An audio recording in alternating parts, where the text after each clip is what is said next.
donation, even a small monthly donation, the charity that means the most to you can plan and organize to deliver the services more effectively. Please consider where your donations can best serve your community concerns. Throughout the world, people seek out ways to help others. In all countries, there are challenges that must be met, and there are issues that impact us all. For the international community, there are a variety of organizations working on human rights, economic development, healthcare, nourishment, and coexistence. In America, we have many privileges and expectations that we take for granted. Often we can share just a little of what we have and make a big difference to other people in another part of the world. Life is so fragile for all creatures. We'd like to help out the causes that are close to our hearts, but we are limited. If you can find one organization that you would like to help, even a $1 contribution from your paycheck will add up to a hefty contribution by the end of the year. You really can make a difference without hurting your situation and making you uncomfortable. It's your choice, but we hope you will take the time to choose to give. I'm going to take a pause now. We have seen that the mayor has arrived, and we're really pleased to see him here today. And I'm going to pass the program along to our MC for the day, Dee Dee Rainbow, the Rainbow Lady. Please welcome Dee Dee.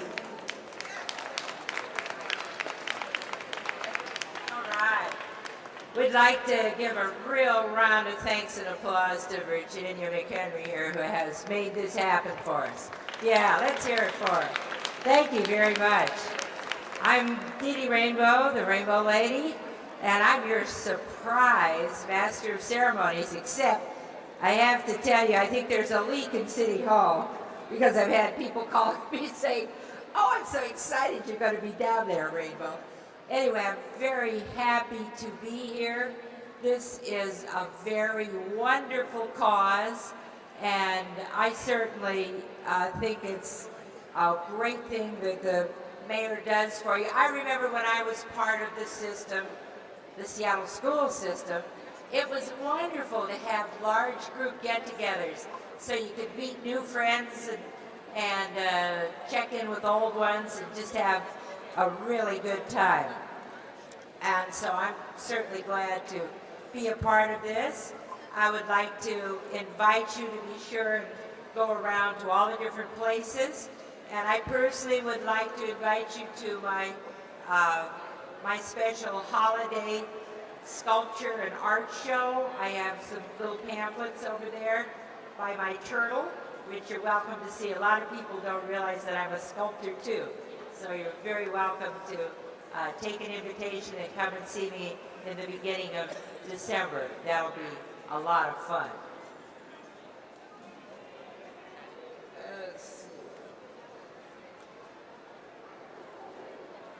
And I think without any further ado, I'm going to bring up our next person here, who is Wendy Ceccarelli. And Wendy, along with Roberta Palm Bradley, our department co-chairs for this City of Seattle Combined Charities. Unfortunately, Roberta has been called out of town, and Wendy is with us today, and I am going to have her come up and give you the word here now. Wendy Ceccarelli.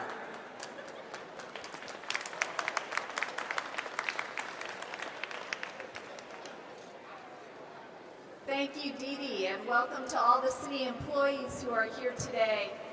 Do enjoy your afternoon at the Combined Charities Celebration Kickoff and Charities Fair today. Please be sure to get your passports stamped and talk to the people who have graciously donated their time to be here to answer your questions about the charities that you may be interested in. I'm really sorry that Roberta Bradley can't be here. She's been a wonderful department co-chair, and it's been a lot of fun working with her. She does send her greetings to all of you and asked me to please let you know how involved the City Light Department has been in this citywide Combined Charities campaign. There are a number of city-like employees who have contributed a great deal of time this year, as they do every year, to make this Combined Charities campaign a success. And Roberta asked me to specifically mention Marguerite Moore with City Light, and of course Anthony Hopkins and the entire video crew, who have been so instrumental in making this campaign successful. I'd also like to mention a few other people. By no means is this a complete and comprehensive list, but there are always a few individuals that really should be recognized for their work on a campaign of this scope. I would like to recognize Larry Taylor, who is with Seattle Center. There he is. Larry is chair of the Employees Campaign Committee, and of course I'd like to thank Virginia Anderson as well with Seattle Center for hosting this event every year. And on my staff, Linda Knudsen at the Arts Commission, who chaired the Talent Show Subcommittee, which was a new event we added this year in support of the Combined Charities campaign. And last but certainly not least, I too have to echo my gratitude and appreciation for all of the hard work that's been done by the Combined Charities Coordinator, who many of you probably know, Virginia McHenry. Getting a hug over here. This is really fun being able to chair a campaign where you've got staff that does all the work. There are members of the City Employees Committee and department coordinators who are in the audience, and all of you should be thanked and recognized for your hard work in making this successful. All of us, a lot of us who have ended up in the public sector have done it because we believe in community service. We believe in that what we do in our lives, in our professions, and in our personal lives. It has. They could have put more retail, with the design center. Yeah. Even one of the people that works there knew. He said, "I know you see this building, you see the windows, and you realize it should be retail." Yeah. Someday it will be. Yeah, someday it will be. Now they said that you weren't sure you had time to go see the garage, but just to walk down the stairs. And Yeah, to I think we see do. I haven't. the size of it. Okay. Will give you a great idea of saying, "Oh my Okay. gosh, this is all available for." I think they wanted me to meet the manager, and then let's go down the stairs and take a look at it. At some point, Yeah. we need to take a look at this alley and Okay. get some better signage. So it's supposed to be one way. Going north. Okay. Okay, we've got about 10 minutes, so everyone try I do want to get see in. the. Yeah, good luck, Stan. Yeah, Nancy, will you be here? Hello there. Hi. Thank you. Doing well. Great business for being open so little time. Hi. A lot of space. When the neighborhood plan was being done, the major request was we need a variety store. Everyone. not Well, everyone, yeah. but I that mean, was- we haven't had a pharmacy since Verge. I guess Safeway's got something. This is Debbie. Hi, Debbie. How are you? Nice to Very meet nice. you. I'm Greg Nichols. Yeah, very nice to meet you. Oh boy, you gotta have that balloon. Sure. Thank you. So what do you think of our new I like it. store? I'm a neighbor. I'm about 6 blocks away. So we've been watching it, but we haven't been in yet. So Well, good. Well, Yeah. I am happy to have you. so you're still in the sort of shakedown time, or Yeah, we're in the grand opening mode Yeah, here. yeah. We got another week to go with that, and then we should be about done. Okay. Yeah. And how's business? I mean, is it gearing up as you expected, or? Oh yeah, we've Yeah. opened strong. Yeah. We've truly opened strong here. So it's just, we were welcomed into this neighborhood. It was a big welcoming. We were very happy. Yeah. Well, I know folks are very pleased to see this. Yeah. The definitely. store, the housing, and the parking. So. Yeah, the parking garage is a real good thing. For our customers that are going to shop in here, we are going to have, validation parking for them. So Okay. Yeah. So there's a surface lot and parking. And who will be managing the parking? Is That that a will be different? the- Oh, thank you very much.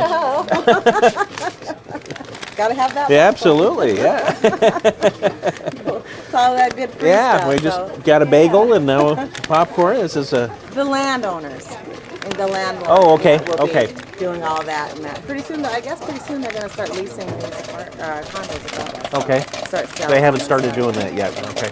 That'll be probably nice to, yeah, fill that in. Well, great. Good luck. Thank you. Yeah. I appreciate Thank you you. coming in. You Really. bet. My pleasure. My All right. pleasure. We'll be in Take as care. customers too. All right. Sounds great. Yeah. Nice Take care. to meet you.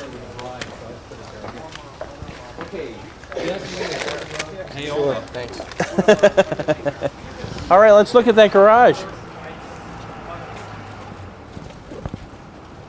Nancy, are you going to join us? We've been told to take the stairs because it's a lot quicker than the elevator.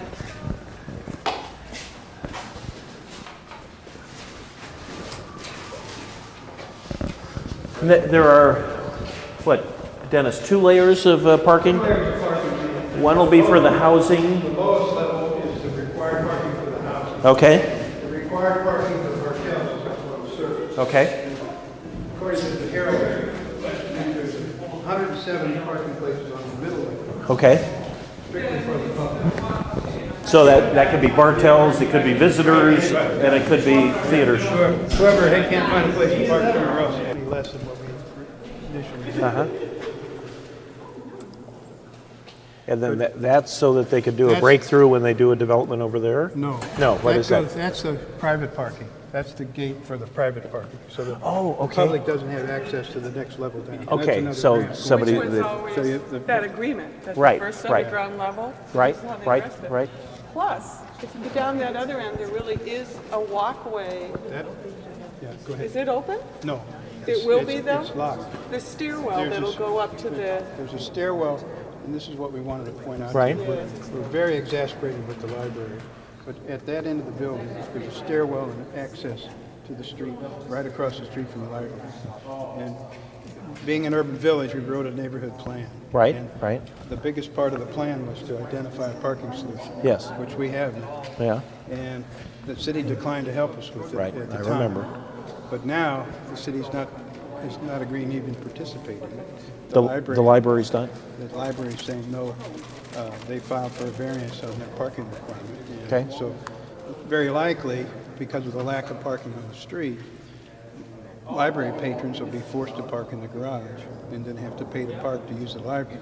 So well, and here- we actually wanted them to park in the garage, but we had hoped that the library would subsidize that. Mm-hmm. You know, when we were talking about multimodal usage, that Yeah, was one yeah. of them we thought would be really great in addition to the metro, the bus, the parking. We have the voters that voted the library the money to Right, improve their right. facility. Those same people now, who are patrons of the library, are going to have to pay to park to use it. We have a real problem with that. Okay, all right. I'll chat with the Yeah. library folks about that. Is it, it's 100, how many, it's 100 It's big. spaces. It's It's big. big. 107. And this is Yeah. the beach down here. 107. Theater, now there's parking.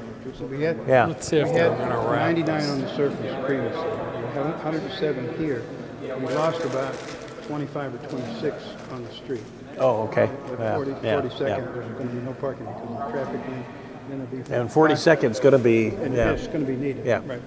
Take a curb valve out across the street, Uh-huh. and there'll be 4 or 5 cars that park across the street. That'll be a traffic lane. Okay. It allows these For people the to go all the way to hike. the intersection and then make their jog back. south. Okay.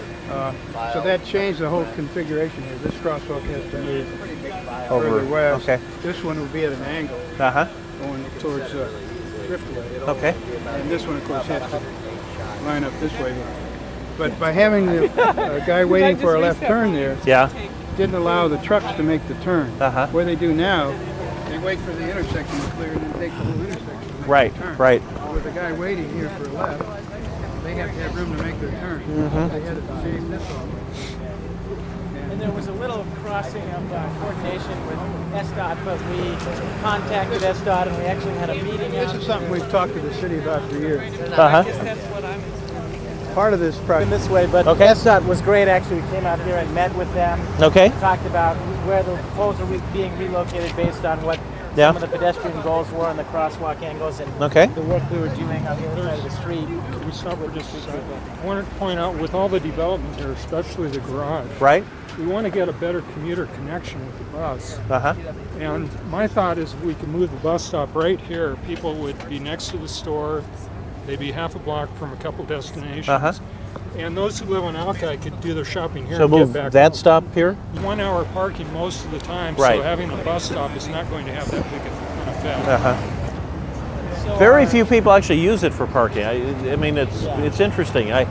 There were a number of people parked here one day, and it was like, Candidates Conlon and Miller, both of you have very different positions on the issue of developing an anti-gentrification task force to address the displacement of low-income families in Seattle.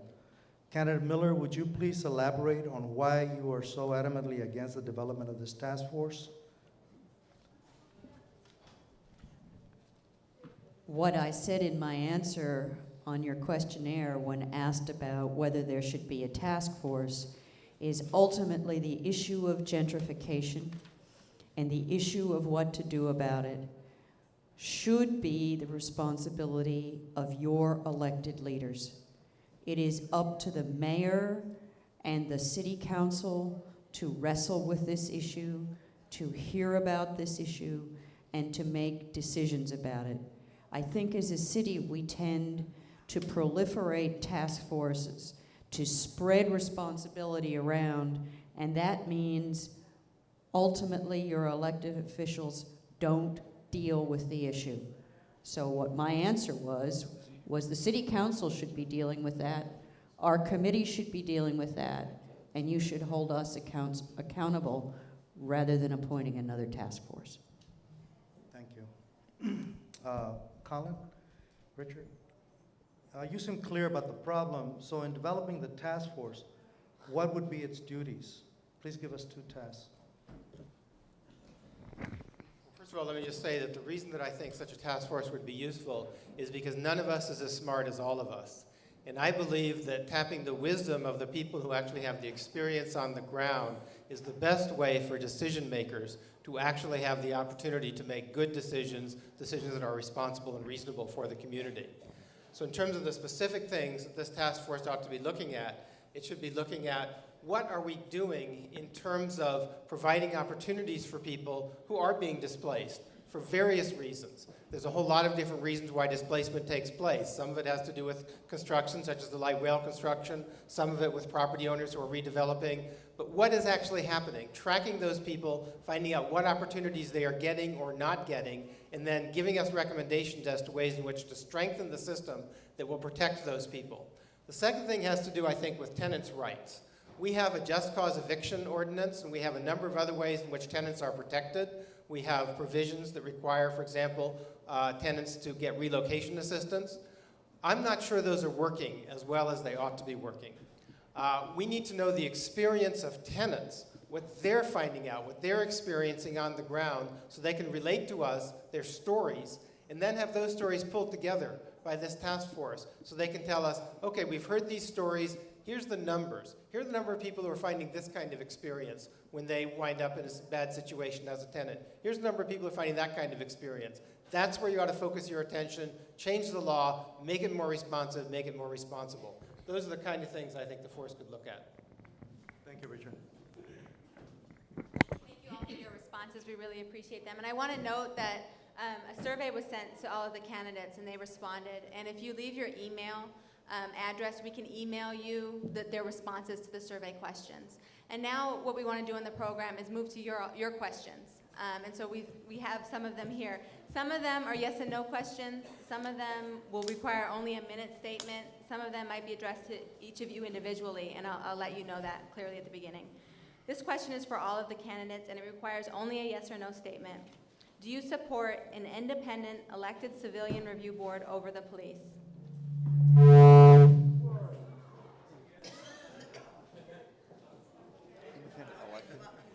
You can just go down the line, yes or no. Mr. Conlon?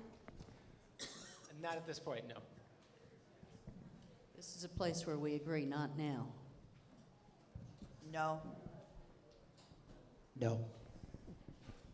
No, they're not effective. Yes. Did you say elected or selected? An independent elected civilian review board. No. No. No. Okay. This is for Ms. Drago. Actually, we can come back. Are you in favor, let's see, this is for everyone. Are you, and again, it's just a yes or no answer. Are you in favor of a one-on-one replacement if any development is done in Yesler Terrace? So it's a similar question that some of you had before. Are you in favor of a one-on-one replacement? Yes. He said yes. That's no net loss, yes. Yes. Yes. Yes. Yes. Yes. Yes. Okay. Again, this is for all candidates. Yes or no? Do you support eliminating tax breaks for South Lake Union and using the money for public housing? Yes or no? Tax breaks. I'm not sure that there are tax breaks that can be eliminated, so I would certainly favor eliminating any tax breaks that we find if they're unfair, but I'm not sure there are tax breaks. How about this? Yes or no, or need more information?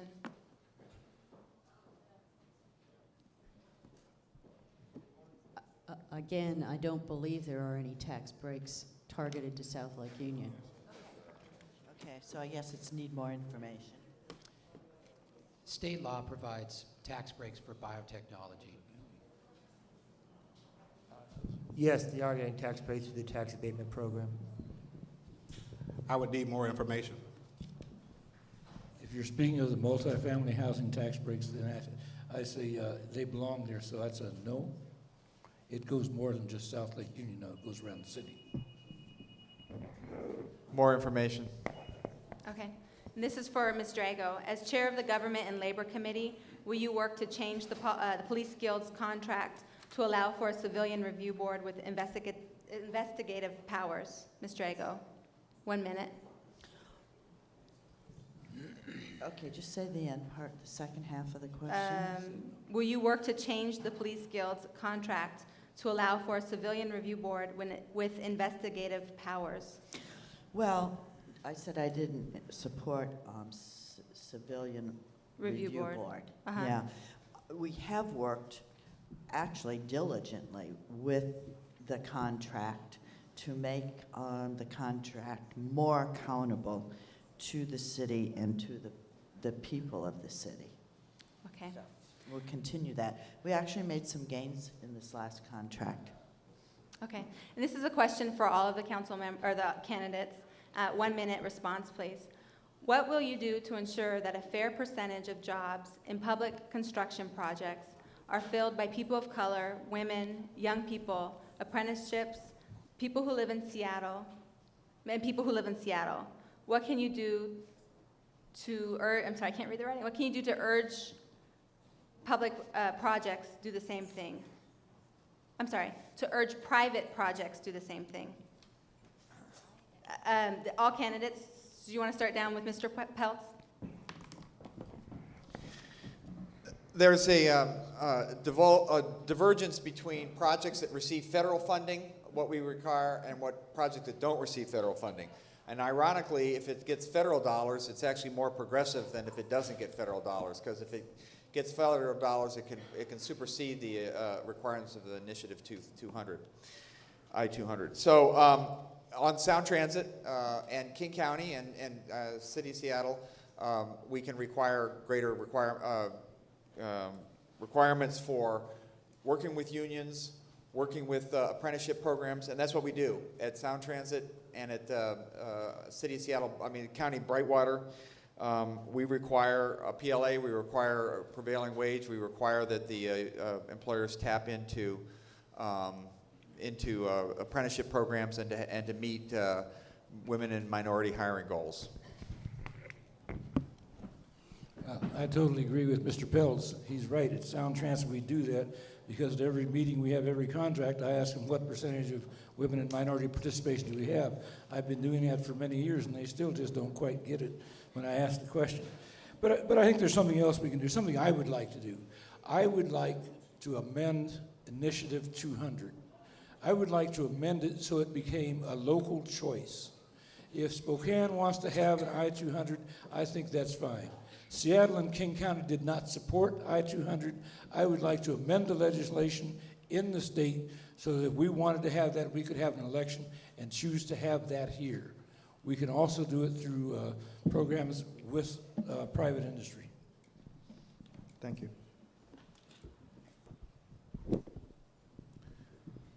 I think also that Sound Transit generally has done a good job of diversifying its workforce, which gives you an example that it can be done if the will is there. As Councilmember McIver said, he's worked real hard, and I know I am one who had a property management contract with Sound Transit. But the question is, how do you do it across the board? And part of the answer, I think, is that we take some responsibility for our own activities and how we come to support each other and our small contractors to be able to compete on some of these jobs, to be able to have the unions and or the construction companies step forward and start hiring minorities that are prepared and demanding the opportunity to be able to work. So having a skilled base, first of all, I think we need to make sure as we go through our lives that we are prepared to be able to step up and challenge the fact that as skilled workers that we're not getting hired and demanding that as such. Well, I just as soon see I-200 repealed for that matter, although I like the local options okay, but we should be pushing and leading that charge. We can, any private business, not just Sound Transit, but any private business that does work with the city in a contractual relationship or receives benefits from the city as far as tax subsidies